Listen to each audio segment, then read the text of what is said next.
Arousal, det er ret vigtigt. Vi bruger det hele tiden og hver dag. Hvis du sidder til et møde eller har haft en lang dag, og man sådan lige laver den her, så er det fordi arousal, hjernens vågenhed, er lige dalet lidt til omkring kedsomhed.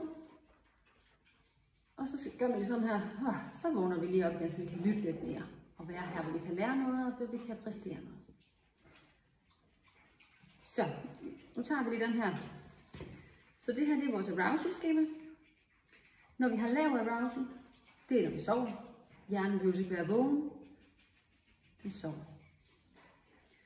Når den sådan lige er lidt vågen og sådan, jeg ved ikke helt, så kan vi godt have fornemmelsen af at kede os lidt. Kedsomhed er en følelse, som man har en modreaktion på.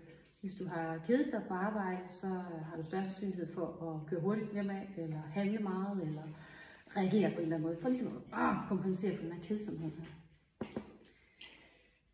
Så næste step, når vi kommer lidt længere op i arousal, mild vågenhed, eller let opmærksomhed, så er man sådan lidt der, man siger, okay, ikke sådan rigtig hjerneaktivitet og vågen.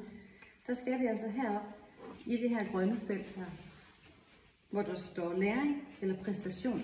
Jeg kan godt lide at kalde det flow. Det er nok sådan lidt en læregammel ting. Fordi vi skal ligge sådan et sted mellem, hvor vi er lidt udfordret, og man må også godt sådan lige slappe af en gang imellem. Så har hjernen den aktivitet, den mængde af hastighed, kan man sige. Så den skal bruge for at kunne lagre det også.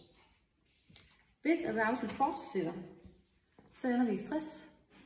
Fortsætter den ydermere, så er vi angst og panik. Så er vi helt slukket på hjernen.